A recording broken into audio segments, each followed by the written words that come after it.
Olá, gente querida do coração verde e amarelo. Acompanhe mais uma edição com as informações do governo federal, do Brasil e do presidente Jair Bolsonaro. Gratidão a você que sempre deixa o seu comentário ou participa do chat ao vivo. Além da sua opinião, comente nos contando de onde você nos assiste. E lembramos, veja se o sininho de notificações está ativado para receber nossas atualizações diárias.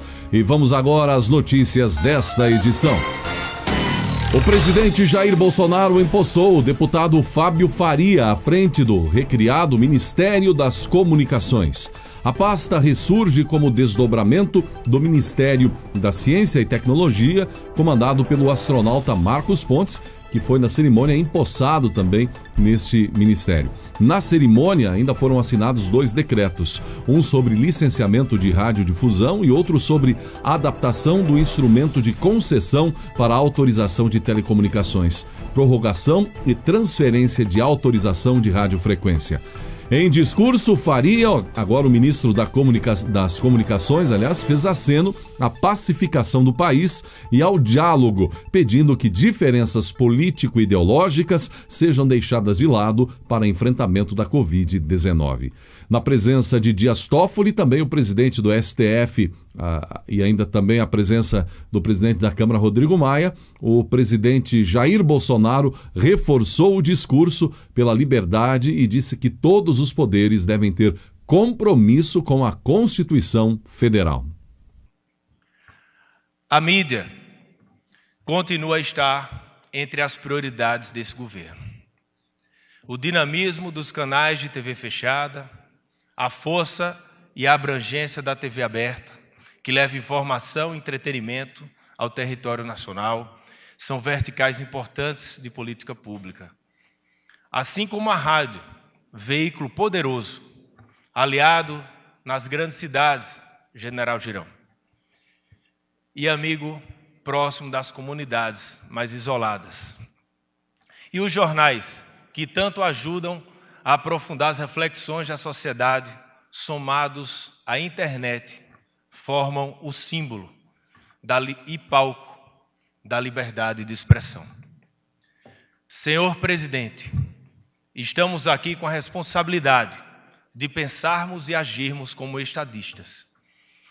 E eu sou movido pelo espírito público e pelo patriotismo que Vossa Excelência demonstra diariamente, com a convicção de quem foi eleito por 57 milhões de brasileiros, ansiosos pelo resgate de princípios tão valiosos ao nosso povo. Tenho orgulho, presidente, de dizer que eu sou um desses eleitores que votaram por um país diferente, por um Brasil melhor.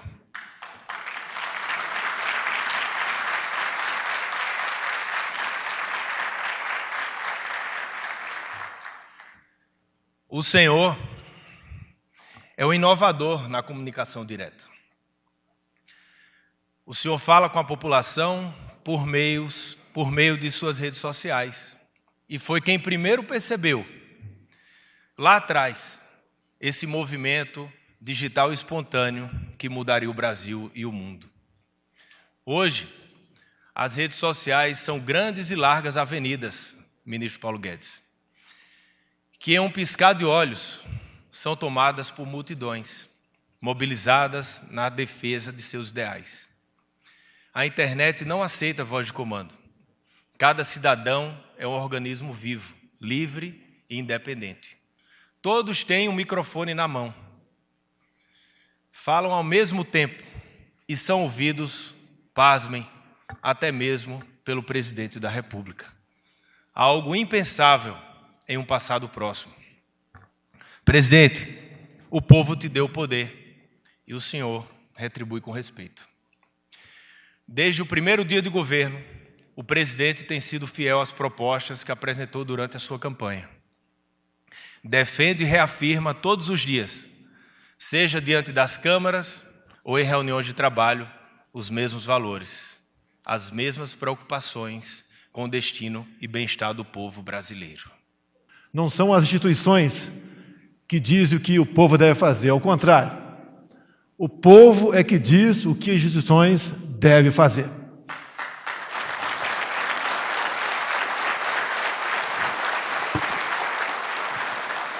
Fábio falou que ia se ausentar um pouco da família.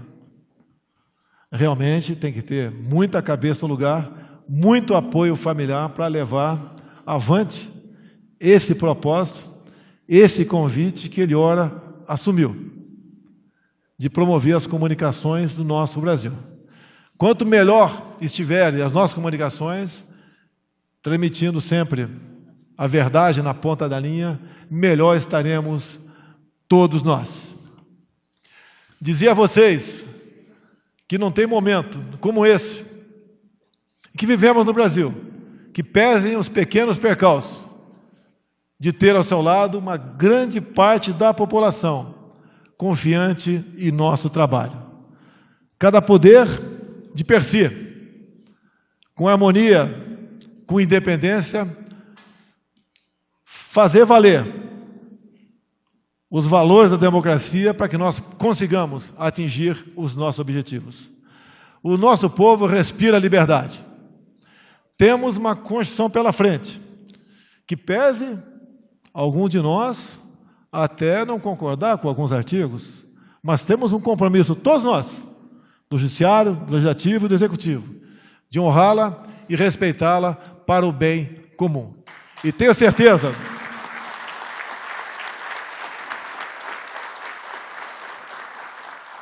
que, respeitando cada artigo da nossa Constituição, nós atingiremos o nosso objetivo para o bem de todos. E o governo Bolsonaro e o Ministério da Agricultura, Pecuária e Abastecimento lançaram o Plano Safra 2020-2021. Em cerimônia no Palácio do Planalto, em Brasília, a presença de diversas autoridades do governo, entre outras autoridades, também o presidente Jair Bolsonaro e a ministra Tereza Cristina, ministra da Agricultura. O total de recursos destinados ao Plano Safra ultrapassa os 220 bilhões de reais. Esse que é um dos eventos mais importantes que ocorre anualmente nesse recinto. O Brasil realmente é um país fantástico. E um retrato dele é o que vem do campo. Todos os países têm como objetivo permanente a segurança alimentar, até por uma questão de paz social. A cidade pode parar. O campo a fará ressurgir.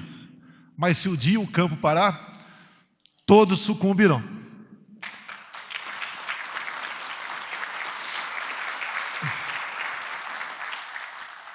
Nessa pandemia, o campo não parou. O pânico, alguns não conseguiram levar para essa região. E essa região, mais do que garantiu a nossa segurança alimentar, também fez com que a alimentação não cessasse nas cidades. Como disse a nossa ministra Tereza Cristina há pouco, se nós parássemos hoje, teríamos com o que alimentar por 5 anos a nossa população. Então, numa conta rápida matemática, o que nós produzimos por ano alimenta o equivalente a 1 bilhão de pessoas. Isso é um número que equivale a quase 15% da população mundial. Assim sendo, eu só tenho agora a agradecer ao pessoal do campo. Também por um momento de uma pré-campanha, onde eu rodei muitas vezes sozinho pelo Brasil, mas fui muito bem recebido por todos vocês, com uma proposta que eu saberia que tinha como levar avante. Mas só pude levar adiante essa proposta, porque consegui colocar ao meu lado pessoas patriotas e que realmente tivessem o mesmo espírito de um Brasil melhor para todos. Aqui, basicamente, nas pessoas de Tereza Cristina, Paulo Guedes e também o Ernesto Araújo, que em nossas viagens, nossas andanças pelo mundo, sempre pessoas dessa equipe, quando os próprios faziam um trabalho de uma preparação para a nossa chegada. Quando chegávamos, apenas assinávamos aí os acordos internacionais, que fez com que o agronegócio pudesse exportar mais ainda.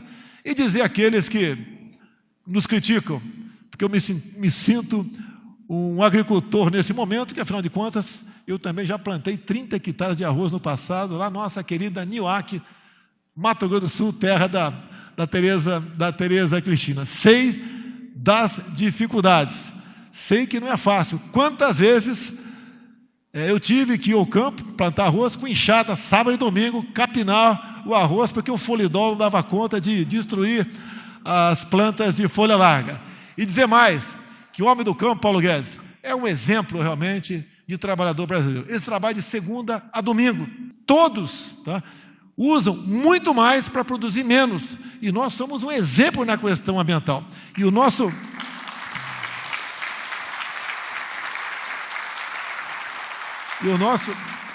vice-presidente, o nosso general Mourão, teve uma ideia há pouco tempo, foi colocada em prática, criando o Conselho da Amazônia, para evitar que aquilo que nos criticam lá fora, de forma cruel, muitas vezes, e de forma não verdadeira, ele se antecipe e faça também a mostragem de como nós tratamos a nossa região amazônica.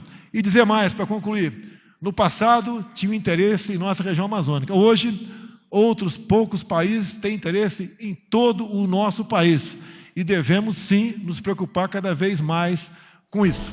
Um dos assuntos que boa parte dos brasileiros tem interesse é sobre casa própria. Neste ano de 2020, o governo federal já viabilizou e entregou 105 mil moradias pelo programa de habitação popular. A entrega mais recente, gente, foi em Osasco, onde 300 famílias receberam as chaves da casa própria.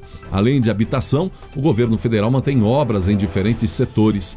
A continuidade de obras pelo país, mesmo durante a pandemia de Covid-19, garante o bem-estar e a melhoria da qualidade de vida da população. A avaliação é do ministro de Desenvolvimento Regional, Rogério Marinho, quando esteve ali em São Paulo, em São Bernardo do Campo, onde vistoriou obras com aporte de recursos federais nas áreas de habitação, defesa civil e desenvolvimento urbano.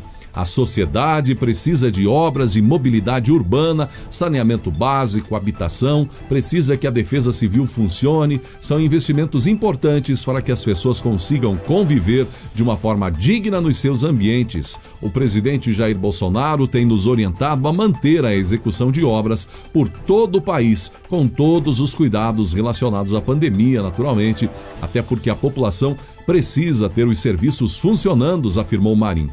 Em São Bernardo do Campo, o ministro também participou da entrega das 60 primeiras unidades habitacionais do conjunto Divinéia Pantanal. A pasta destinou 7,3 milhões de reais para a construção do empreendimento. Em breve serão concedidos outros 134 apartamentos do residencial. Neste setor da casa própria, o governo federal tem muitas novidades para breve e é no aquecimento do setor da construção civil, que engloba a habitação, que está uma das chaves para o Brasil se fortalecer no pós-pandemia e também a chave do sonho de muitos brasileiros, o sonho da casa própria. E você viu que o juiz Bruno Savino, de Minas Gerais, determinou o arquivamento do inquérito que apurava supostos mandantes no atentado cometido por Adélio Bispo de Oliveira contra o então candidato à presidência Jair Bolsonaro, ainda no dia 6 de setembro de 2018, em Juiz de Fora? A decisão judicial ocorre após tanto o Ministério Público Federal quanto a Polícia Federal terem concluído que o autor do atentado concebeu, planejou e executou sozinho o ataque contra Bolsonaro. Em mensagem no Twitter, horas depois da decisão, o presidente Bolsonaro voltou a falar sobre o atentado, mas sem comentar a decisão da Justiça. Um militante de esquerda, ex-membro de um partido da oposição, tentou me assassinar para impedir nossa vitória nas eleições, num atentado que foi assistido pelo mundo inteiro. Na decisão, o magistrado Savini se valeu do entendimento do Ministério Público Federal de que foram esgotadas todas as diligências possíveis na investigação, exceto a análise do conteúdo do aparelho celular do advogado de Adélio. Vou repetir. A questão do celular do advogado de Adélio está pendente de uma decisão do Supremo Tribunal Federal sobre se permite ou não o acesso. Será que esse celular está detido desde então? Ou